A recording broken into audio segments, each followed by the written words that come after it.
welcome back to Alice Talks Football, and welcome back to a live Manchester United news, transfer news, and update show. We've got lots to talk about in today's show. Amad Diallo, his return boost back for Europa League latter stages. What's the situation on his return? We also got a big boost that Maguire, Euro, and of course, Luke Shaw, we're back in training yesterday, spotted.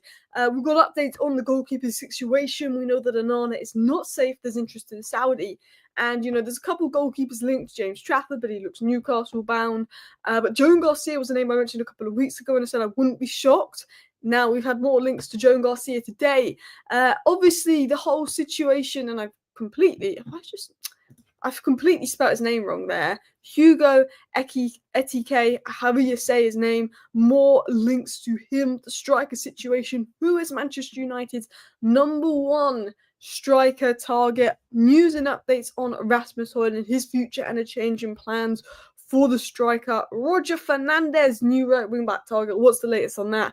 Harry Amas, his plans for his future, more youth plans and updates we spoke about yesterday. Bentito Mantato being given a 4-year deal at Manchester United, a player that Ruben Amorim wants to give a debut to before the end of the season, and then updates on Trincao and more. So, hello, and welcome back to Alice Talks Football. Welcome back to a live Manchester United news and update show. We're going to get through all the news and get your thoughts and opinions on everything in the next 30 minutes for you guys as well.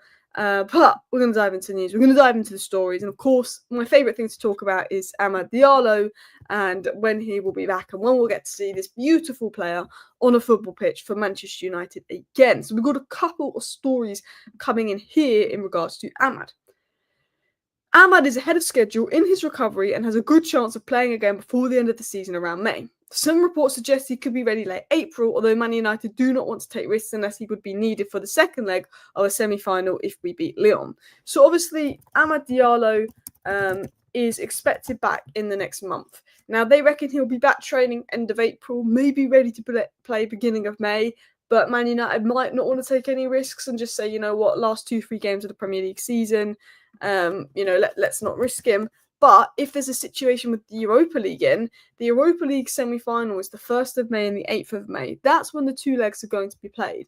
Now, there's a feeling that Manchester United Amad should be back and potentially on the bench for the first leg, but United don't want to take any risks, but he will be around back. They think for the second leg, Amad could be ready enough to play. And Manchester United, while they don't want to rush Amad, should we get to the semi-final and beat Lyon, they'd probably throw Amad in for that semi-final second leg, particularly if we go behind and we need him. If we're 4-0 up on aggregate in the second leg of the semi-final, we're not going to play Amad. But if it's 2-2 on aggregate and we want that goal, we would probably think of taking Amad off the bench. So obviously Amad Diallo's return, huge boost for Manchester United and the hope that he could be back in the latter stages of the Europa League. Now, obviously, we play Lyon in the Europa League. Now, Lyon have been in some really good form up until yesterday when they were beaten 4-2 by Strasbourg, who are above them in the league. But Lyon have been scoring a lot of goals. They've picked up some decent form lately. And I will just point that out. But they did lose 4-2 to Strasbourg. But before that, they beat FCSB 7-1 on aggregate. They beat Nice 2-0. They beat Brest, who was in the Champions League 2-1. And they mildly lost to a fantastic PSG side 3-2. They beat Montpellier 4-1. Reims 4-0. And mildly lost to teams like Marseille. They were a good team, Lyon. We cannot underestimate them in the Europa League. And we will talk in more detail about that next week. But, we've got the Nottingham Forest game first. We've got other things to discuss before the Europa League. But I feel like the way to save our season is, can we win the Europa League? Can we please win the Europa League? Save our season that way. That's what I'm hoping for as well. But hey, Alice, what is the news? Well, we're going to get into some more news and stories. So yeah, this was obviously said last week. Understand Amad has made positive progress in his rehab work in the last 2 weeks. Been doing a lot of strength and rehab work, and United are aiming for him to be on grass within the next month. Has improved much sooner than expected. We'll keep you updated. So this was obviously said 3 days ago on Amad, or 4 days ago on Amad, and then we've got this update from Romano. So let's carry on into some news on the goalkeeping situation. So United have been linked to Joan Garcia. Now, what I'm going to do is I'm going to tell you everything you need to know in regards to Onana. but I'm going to get into the Joan Garcia thing. Oh, Alex, to help you pronounce Ekite, it's Aki TK. It's such a mouthful because it's the K's and the T's. I can't pronounce it. I'm glad you didn't trick me though. I had someone put a comment a couple of months ago telling me how to pronounce her name, and I was about to pronounce it, and then I would have said something really rude. So I'm glad you haven't done that to me, because people do that to me. But yeah, let's talk about Joan Garcia and the goalkeeper news. Manchester United, Arsenal, PSG, Bayer Leverkusen, Real Madrid and Atletico Madrid are still interested in Spanish goalkeeper Joan Garcia. Now, 2 weeks ago, Court Offside linked us to him as well. They said Manchester United have entered the race to sign highly rated goalkeeper Joan Garcia.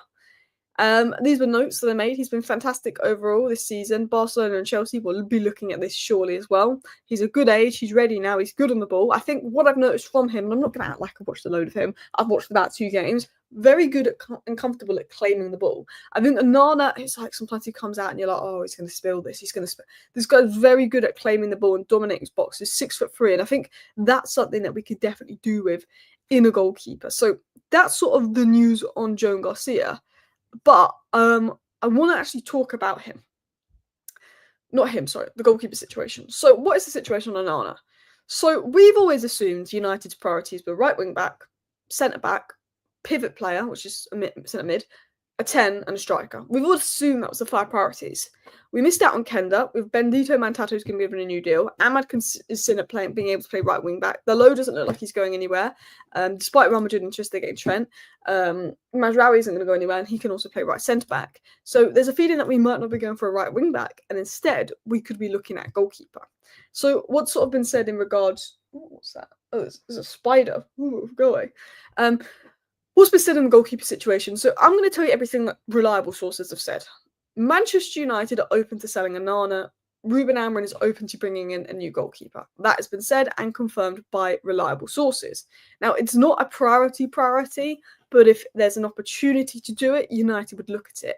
If there's a goalkeeper out there that Manchester United like and thinks available for a good price and better than Onana, they would like to do that. Now, the only way Onana is going to leave Manchester United is if he goes to Saudi Arabia and they give us 30 million. We've still got like 27 million pounds left on Onana's book value. So to avoid making the loss, we will need some kind of money in the 25 to 30 million region for Onana. Now, Saudi Arabia do have interest in Andre Onana. They apparently would be willing to kind of pay that kind of price, but Onana, as it stands, would rather play for Manchester United than go to Saudi Arabia. Onana is happy at Manchester United. He does not want to leave Manchester United, although if he felt that he was unwanted and not in the manager's plans, he's not going to stay at a club where he would feel unwanted and then would be open to leaving. Now, apparently Ruben Amorim is open to changing Onana, but Ruben Amorim only if the right replacement can be found. So I think United will focus on the outs. I think we get to June and we're focusing on the outs. Rashford gone, Anthony gone, Malacia gone. Obviously, Eriksen and Co is also going to go. Can we find a buyer for Casemiro? They may look at other players. They may say, oh, could their opportunity come in to sell Diallo or Garnacho or Højlund? You know, I don't think anyone's going to go near Mason Mount. I don't think he's going to be sold. I don't think anyone's going near Luke Shaw. But United, when the summer opens, they're going to be looking at the outs. They're then going to go and sign that striker. We're going to talk about the striker signing in a second. After we sign the striker, I think we'll be looking at a centre-back, and then I think we'll be looking at someone that can play in the pivot. I wouldn't be shocked if we made a move for Hayden Hackney. I think he's a bit more affordable than Adam Wharton. I think after that, we're in a situation we'll be looking at 10s, we'll be looking at wing-backs, we'll be looking at goalkeepers, and there'll be opportunities. If Onana is gone, Man United will replace him. And I think if we get an offer for Onana, we might say yes. And then if in that case, I think we'll look at the Lille goalkeeper. I think we'll be looking at the Royal Antwerp goalkeeper. And I think we'll be looking at Spanish goalkeeper, Joan Garcia. But I think you can't sit here and say Onana will go, Garcia will come in. I don't think that's the situation. This is a good keeper. This is a player United are keeping an eye on. But there's a lot more to do. But nearer the August side of the window, we could see Onana go. We could see a new goalkeeper come in. I think that's the best way I could probably describe where I believe Manchester United are at in terms of transfers and everything as well. David said here, Lyon got smashed last night. United should win 2 games with or without Ahmad easy. Well, we won't have Ahmad for any of the Lyon games, but the games after could be... Who do we play if we beat Lyon? It is Europa League... because Europa League fixtures. We have... If we beat Lyon, we play... Is it Rangers or Athletic Club? And then if Tottenham beat Frankfurt, they'll have Bodø, Glimt, or Lazio, I believe. That would be a tough game. Tottenham have got a tough game. Frankfurt, hey, I can't wait for that Tottenham game because I'm interested in watching. I'm gonna go back to it. Bear with. Akite. That's difficult. Rangers would be a good game. One, because I think would smash them. But their fans were awful when they came to Old Trafford last time. Absolutely awful. If Onana doesn't go, just leave him in the reserves and play Vitek, Bayindir. Well, Onana's better than Vitek and Bayindir. It's like Bayindir had one good game versus Arsenal, and everyone's like, oh, he should play over Onana. Bayindir had about 6 stinkers before that. Like, he's not better than Onana. Bayindir isn't good enough, and Onana isn't good enough. Like, that's just the way I see it. If I was going to play one, it would be Onana. Onana has been good enough for 9 months. He had a 9-month period in January 2024 to about October 2024. Ruben Amorim came in, and we got the Onana we saw at the start when he first came in. Like, that's what we're seeing.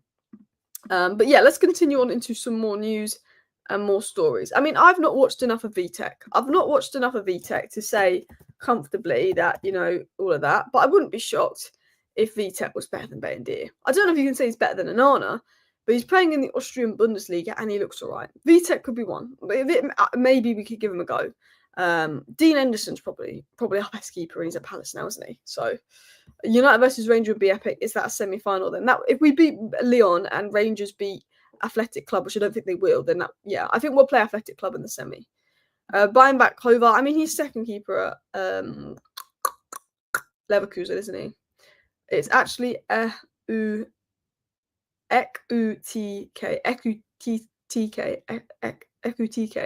It's just a mouthful. It's like Osimhen. Someone said it's Osimhen, and then I said Osimhen. Everyone was like, "You're pronouncing it wrong." Someone said it's Osimhen. I said Osimhen. That doesn't sound right, does it? Someone said you're pronouncing it wrong. I said Osimhen. They're like, you're pronouncing it wrong. There's certain names where I will say a certain version of the name, and someone's like, "No, you're saying it wrong. You're saying it wrong. It's this." And then someone else will tell me it's that. This is me. Pronunciation is not my strong suit. I can make bullet points. I can make PowerPoints. I can talk fast, but I can't pronounce names. That's Roma and Athletic Club is very, very hard teams. Yeah.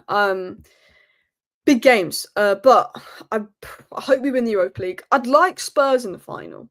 I still think the Man United Spurs final will be elite. But then at the same time, I think Spurs have beat us 3 times this season. Do we want to play them in the Europa League final? Imagine being in the club to give Spurs their first trophy in like nearly 20 years. Imagine that. Everyone will hate us. They'll be like, imagine being the team that lets Spurs win a trophy. Imagine. But then I feel like Man United Spurs final would be really good. But yeah, so we got Spurs fan after you now. Let's come on, you Spurs. I want to play Spurs in the final, but then I'm also like, you've beaten us 3 times this season. But surely you don't lose 4 times to Tottenham in one season. I feel like Man United and Tottenham fans are in this position where we both want to win the Europa League. That the Europa League is so important for both Man United and Tottenham to save their season. Potentially helps with their transfer window being in the Champions League and the money it brings in. Both Man United and Spurs is like, if we don't win Europa League, this is the worst season ever. We're in that same position, yeah. I think I am being trolled. Osimhen. Everyone says his name differently. I do feel a bit bad for Ange. I've been very protective of Ange at Tottenham. But then I feel like he's starting to get things tactically wrong. I felt he was unlucky with injuries, and I think the ownership at Tottenham's a big problem. But I think if you could get Thomas Frank, you'd probably sack Ange for him, wouldn't you? At this rate, because the only player he got in the summer that wasn't a teenager was Solanke, and then they wonder why they haven't improved, which is crazy. Anyway, let's continue on to more signings. But Spurs have brought Odegaard, who's so good in the winter window. They were a good attack. But they brought him in the summer, but he was injured. But Odegaard, and people used to call him Odegaard, but I think it is Odegaard. He looks good. Do you know what I said? Odegaard cost them £18 million. I thought Odegaard at Burnley was just as good as Tyler Dibling has been at Southampton. And I think it's the English tax with Tyler Dibling a little bit. I think Odegaard will be a really good buy for Tottenham. But anyway, let's talk about one of our young players, Rasmus Hojlund. Manchester United will not be looking to offload Rasmus Hojlund this summer. This is due to his age, his potential, and ability he has when he is confident, was said by Sean Connolly via the Theatre of Red podcast. Now, let's discuss this. There's been a lot of talk, there's been a lot of information, about, Manchester United maybe selling Højlund. Again, I'm going to be honest with you. Mason Mount, Højlund, and Nana transfer window has been a stinker of a transfer window. Mason Mount, would Manchester United like to sell? Yes. Will he be sold? No. Mason Mount will not go anywhere this summer because 1, we need over £30 million to pay off his book value. 2, he's injury prone. And 3, he's on ridiculously high wages. Mason Mount's not playing for Man United because he's injured. It's not like he can't get in the team, so he won't want to leave. If he stays fit, he knows he'll play. Also, if Mason Mount is fit, he fits Ruben Amorim's system. Ruben Amorim will like him. Ruben Amorim sees him as an important player. I will tell you this now, there's no chance that Mason Mount leaves Manchester United this summer. Someone would have to pay £30 million for an injury-prone player that's barely kicked a ball in 2 years and give him £200k a week if they want Mason Mount. That's not going to happen. Andre Onana depends on Saudi Arabia and it depends on the opportunities in the market. Rasmus Hojlund's a mixed one. For Manchester United to sell Rasmus Hojlund, they need to make at least £40 million, and that is to avoid making a loss. Now, Manchester United don't want to sell a player they spent £70 million on 3 years later for £40 million. The striker market is incredibly limited. There's not many good options out there. There's Gyökeres, he's not going to come near us. There's Osimhen.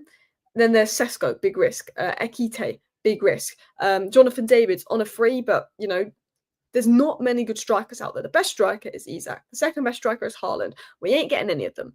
There's limited strikers out there on the market. The striker market is the deadest it's been. Lautaro Martinez, Thuram, good options, ain't going to come near us. Do you know what I mean? And because the striker market's so dead, I wouldn't be shocked if there's clubs showing an interest in Højlund for 40, 50 million. We've seen it in the European games. We've seen what Højlund offered last season. We've seen his age. We've seen his profile. I think there will be clubs willing to pay 40 million for Højlund in the summer. But I think Manchester United will want 50 million. I think Rasmus Hojlund is open to leaving and going into a new environment because Manchester United isn't allowing him to thrive because 1, we give him no service, 2, we're unstable, and 3, the Premier League's difficult. Rasmus Hojlund has not been good enough this season. Rasmus Hojlund cannot be the starting striker for Manchester United next season, but Rasmus Hojlund still has a lot of potential in my opinion. And I think profile-wise, he could potentially go to the top. Plenty of players are not the finished article at Rasmus' age. I prefer alone, if anything. And I'm going to be honest, Rasmus Hojlund has probably been our poorest player this season. He doesn't get service, but he also doesn't help himself. His hold-up isn't great. He's regressed in many aspects. Now, his last 2-3 games for Manchester United, I think he's been very good, and I think he's shown improvement. And when I think the ball's in front of him and he runs down the channels, I think Rasmus Hojlund shows his potential, shows his glimpses. We've seen it in Europe, but he's not been good enough for United this season. We know he can't lead the line next season. But I think when there's a limited strikers out there in the market, and he's got a young player that could potentially suit Amorim's system profile-wise and has all this potential, and 21, you're never the finished article. I do think, alone in a good environment to get his confidence up where he's scoring goals, Manchester United sort out the stability. We get the right wing back, we get the progressive midfielder, and all of a sudden, when we have a progressive midfielder in, when we have a right wing back and when we have a creative 10 in, we'll be creating more chances naturally. And then when Højlund came back from a year's loan, we'll have a better team, we'll have a better structure around him. He will have that experience and that confidence from going in alone, scoring goals and being in a new environment. He'll come into Manchester United with a different mindset. And I think there could be a very good striker with Højlund. I believe in 3-4 years' time, Højlund could be a really good striker. I strongly believe that. But I know that we cannot go into next season with him leading the line. That's the stance of it. And I think unless we're getting £50 million, I don't see Manchester United selling Højlund because I think there's so little strikers out there. I think there could be bids coming in for Højlund because of how little strikers are out there. But I don't see us selling him. I really don't. Ekite or Delap, because it seems we're going for young players now. I would go for Delap.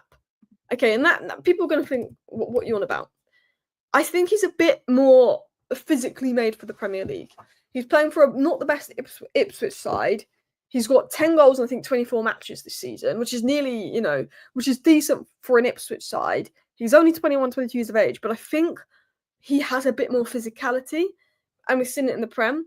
I worry with Ekite that he's going to struggle in the Premier League and he's going to be a Højlund because, Ekite could be the next Isak, but he could also be the next Højlund. It's such a risk, and I think Delap is less of a risk. And with Ipswich bound to be relegated, he's 40 million, whereas I think Frankfurt are going to want 60 million. Osimhen's what I'd do. If someone said to me, Alice, what would you do? I'd get Osimhen, but I don't think we are going to get him.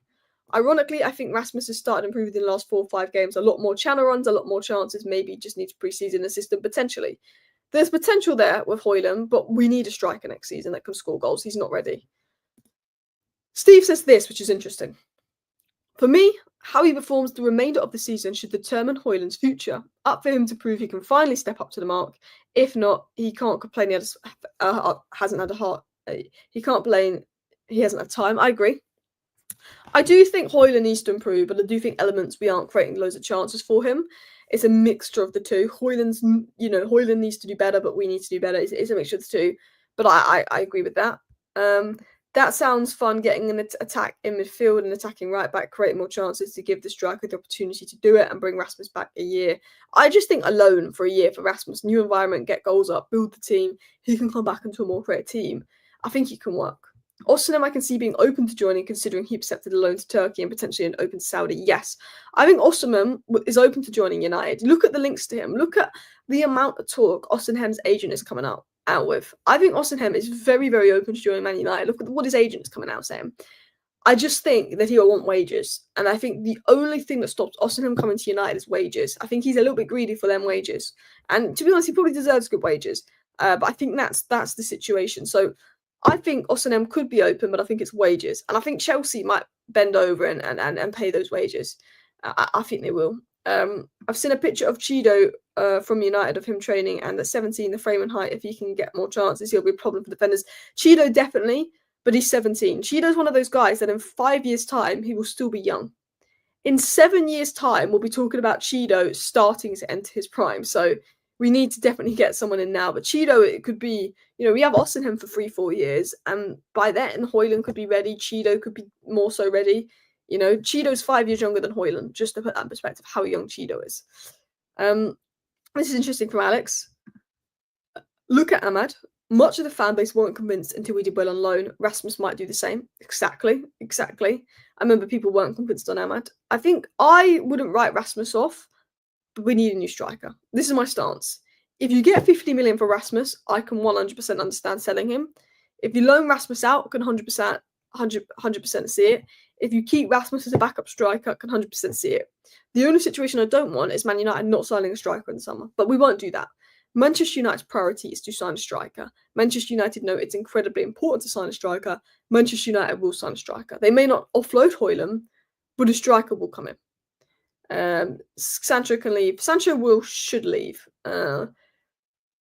Doesn't matter, Alice. Look at Barca, Yamal, Kabassi, Fermin Lopez. We need to trust the youth. 100% I agree, but Yamal is a different level. Kabassi is a different level. That's a 1 in a million. We might have one or two like that. We had Kobbie Mainoo playing for us at 18 last year, but for me, there's very few players that are that good at that age. But we might have that in Mentato. I think I'll be honest, I think Jack Morehouse is most likely to make an impact right now. I think he's the most physically ready. Anyway, let's continue on into Ekite. A close source to Carrington has confirmed an interest in Frankfurt striker Hugo Ekite. Again, shared by Sean Connolly via the Theatre of Red podcast. Make sure to check it out. Florian Plettenberg has also said the same thing. Eintracht Frankfurt are aware that Manchester United is seriously considering Hugo Ekite as a potential transfer target for the upcoming summer. Eintracht expect his departure and are demanding 80 million euros. So we're talking 65 million pounds for Ekite. This is where I say no. I don't want this to happen. Good player, too risky, too much money. Look, it's another Højlund situation. I think Bundesliga strikers are such a risk. Kolo Muani went to PSG and flopped. He's doing all right at Juventus, but he went to PSG and flopped. Eintracht Frankfurt, Jovic, Kolo Muani, big money, young striker. They go and leave the Bundesliga, they flop. Timo Werner was one of the best strikers in the Bundesliga. Went to Chelsea for a lot of money, flopped. You've got Haaland, you've got Marmoush. They seem to be different levels. I would have got Marmoush. I wouldn't have got Ekite. I think Marmoush is more ready. So the way I look at it is not ready. I don't think I like him. 40 million, I would do it. But if I had to choose between him and Delap, I would go with Delap. Because he's 25 million more than Delap. Delap is a bit more physical and I think more suited to the Premier League. Which people may disagree with. But value for money, if we're going to sign a young striker, it would be Delap for me. I want Osimhen and I want Gyökeres. They are the two that I want. If we couldn't get them, I'd go for Jonathan David. Look, number 1 is Gyökeres. Number 1 is Osimhen. Number 2 is Gyökeres. Number 3 is Jonathan David. Number 4 would be Delap. Not Ekite, for me personally. But he could be Manchester United's number 1. Let's have a look at this.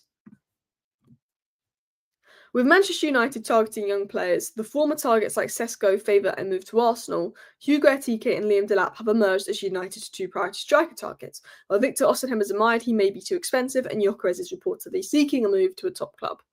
Now, I personally believe we need a Gyökeres or an Osimhen type player as striker. I think it's the most important position. You need a ready-made, proven goal scorer, and I think that makes a massive difference to the team. Will we be able to get them? I'm not sure. So it looks like Delap and Ekitike could be the two priorities. I personally would go with Delap, which people would disagree with, but it's less of a risk. Now, I think Ekitike could be a much better player than Delap, but I would go with Delap. Ekitike is one of those where he could come to United and he could be poor and he could look way off it and he's just not made for the Premier League. He was shocking at PSG, but he was used as a target man at PSG, and he's not a target man. And I think he could really struggle at United. He's one of those where he could really struggle at United and we sell him after a year or two and he's just not the guy. Or he's the next Alexander Isak. And I think he's one of those that I'd almost sign in 2 years' time rather than now. He's one of those when we've got the team and we're creating chances and we've got a way of playing, and if we wanted them to play and run down the channels, I'd go for him. But we're looking at Højlund's struggles now, we're looking at the way we're playing now. I worry he'd struggle because he's not a target man. He doesn't like battling with defenders. He's not physically good, despite being 6 foot. He's weak. He's a lanky guy that likes to drop deep and run with the ball. He's got similarities to Højlund in that sense. More similarities to Isak, but not quite as physically ready as Isak. I think in 2 years' time, he could be the guy. I think he could be very good. But I just think it's such a risk now. That's my only worry with him. I mean, I made some notes on him. 6 foot, dribbling type forward with speed, which will tick a lot of Amorim's boxes. He likes to run into space, can be a hybrid between a striker and a winger. PSG, he was poor, but he was used as a target man, didn't suit him well. As a striker, he likes to drop deep, find space and drift wide rather than battling defenders centrally. He's quick, he's agile, he's very good in transition, he's a top-level channel runner. I think a lot of his strengths align with Højlund's strengths and align with the strengths that Amorim would want in a striker, but I also look at the lack of physicality. I think could he struggle in the Premier League, and he's not the most clinical finisher. And I think one thing we lack outside of Bruno Fernandes is ball striking. The amount of chances versus Lyon where we could have killed the game off, and when we were like 2-1 up in aggregate, we could have killed the game off, and we missed. And it took Bruno to score that chance to just make sure we got that lead over them. We lack players with that ball striking ability. That's what I think. Alex says we need a more ready 9. We have young developing strikers and young potential stars in the academy. I agree. You say Delap, they're all risk. Delap is playing for a team that is character attacking more, and he's got the Manchester United, and he's got the Manchester United won't do that. He'll get less space. I agree to an extent, but he's doing it for a side that isn't really attacking loads in terms of progression. I think that's something we struggle with. But it's like, I think Ekitike is a better player, but I think Delap would do more next season. But in 2-3 seasons' time, Ekitike could do more. That's the thing. Those concerns sound like what a lot of people are saying with Isak at Sociedad, lightweight and not deadly finisher. And then Isak's proven he's a deadly finisher. It's such a risk because it's like, this guy could be the next Isak, or he can be worse than Højlund. It's like, you just don't know what you're going to get. And for 65 million, when you can get Osimhen for 62 million, I would get Osimhen for 62 million. That's what I do. I like him. And if we sign him, I'm happy. But it's such a risk. And I don't know if we're in a position where we can take risks. If we had Erling Haaland playing up top for us, we're in a position where we can take risks. But we've got Højlund playing up top for us, and we just know he's not ready. And in that sense, I just don't know if Man United are in a position where they can take risks. That's just how I feel on the situation. I mean, let me know your thoughts down below. I'm going to talk about our transfer strategy because David Ornstein obviously touched upon this yesterday. But I feel like we are more likely to go for a Delap or Ekitike than anything else. I think we are more likely to do this because this is obviously what's been said. David Ornstein on Manchester United's transfer strategy. We're hearing their preference will be to continue with their approach more recently, younger talents costing lower fees and salaries who fit Amorim's system and can develop into players. Aiden Heaven, Dorgu, love it. Cool. But for striker, we need someone ready-made. He said, so I'd imagine there will be further recruits along the lines you mentioned, rather than going for the likes of Gyökeres and Osimhen. Please don't hold me to that, because you never know in this unpredictable industry, but that is the direction of travel being explained. So David Ornstein, who is one of the best sources of information in the game, suggests that we are more likely to be going for a Delap or an Ekite than someone like a Gyökeres or an Osimhen. Which I disagree with this approach, but I think this is what United are looking to do. And I think if we don't get Champions League football, we're not going to have the pull, we're not going to have the money, and I understand why we're going for that.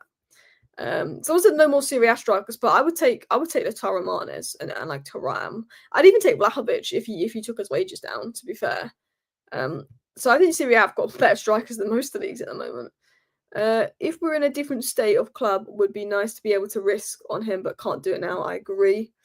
100% agree. But that is the sort of situation. It is young players. It is more likely to be a Delap or an Ekite than an Osimhen, than a Gyökeres. I'd like an Osimhen. I'd like a Gyökeres. That's what I do. But this is the truth of the matter. This is the stance. We're not in that best position. So let's continue on into some more stories. Going for super young developing type also has its risks if they do not become as good as expected down the line. 100%, like with Højlund. We took a risk with Højlund. It could work out, but in the short term, it's not worked out. In the long term, it could. Talking of long-term project, we're talking of academy players. Harry Amas got his debut and Nick Cox shared some words. I'm delighted for Harry, his family, and everyone that's worked with him, including the guys at Watford that worked with him before he came to us. We've talked about what an amazing landmark it is, but there's still a long way to go. He's been in and around the first team squad for maybe about a year, hasn't he? I don't pick the team, so reasons why he wasn't selected before Leicester will be valid. But for me, the coaching staff and Harry to know the reasons, but he's had to be patient. He obviously wasn't picked earlier because of physicality issues. Harry Amas is rated immensely on a technical level, but there's always concerns about physicality. He might be one of those players that could thrive. If Xavi Alonso, and this is a weird shout, but if Xavi Alonso went to La Liga and managed Real Madrid, Harry Amas would have more chance of breaking through at Madrid in the sense of, I think it's not as physical La Liga, it's more technical. Although Xavi Alonso is quite defensive and quite more physical, I think he's working a back five in La Liga. Maybe not Xavi Alonso, not Real Madrid, but I feel like he's a player I could see doing really well in La Liga. There's always just concerns about the Premier League. I think Harry Amas, I think he's got the technical levels. I think he's probably be better in a back five than a back four. It's just about the thing that's mad is Harry Amas in 3-4 years' time could be really bulky, really physical, really good defensively. We don't know how he's going to develop. Harry Amas is a great talent. We just don't know how he's going to develop with that. In terms of other stories, we are looking at a young right wing back, and that name is Roger Fernandes. Braga's Roger Fernandes has gained massive interest from Manchester United and Ruben Amorim himself. The new Ineos strategy is specifically now youth, said David Ornstein. Players who are young but raw that can do a job. Roger Fernandes will cost United in the region of 25 to 30 million euros, which is 20 to 25 million pounds, which I think is a good fee, and could include performance-related add-ons. If you can get Roger Fernandes for 20 million pounds, if you can get Hayden Hackney for 20 million pounds, that is two key positions ticked off, giving you the funds to invest more. I strongly believe that. I strongly believe that. Frimpong would be ideal. Adam Wharton would be ideal, but I'm happy to alternate Adam Wharton for Hayden Hackney. I'm happy to alternate Frimpong for Roger Fernandes. I'm happy to do that. I think Amas is physically small, but I don't think he lacks physicality as much as being made out. Elements of that I agree. I think he can always bulk up a bit as well. Harry Amas would cook at Coma. I wouldn't be shocked. I think was it Coma that had an interest in buying him? Was it who was linked to Como? One of our players was linked to Como. Also, guys, there is some transfer links to Trincao, but it's very much repetitive news. It's United have an interest in Trincao. Amorim likes Trincao. Trincao is one to watch. Like the Trincao situation is very repetitive, but there is also a little bit of interest there in Trincao. But listen, people, I am going to wrap up today's live stream. Obviously, I know there's the FA Cup game going on as well. But thank you, everyone, for watching today's show. I will be back later tonight with a 10-minute roundup video, maybe a live stream, depending on what goes in the news. Thank you for watching. Bye.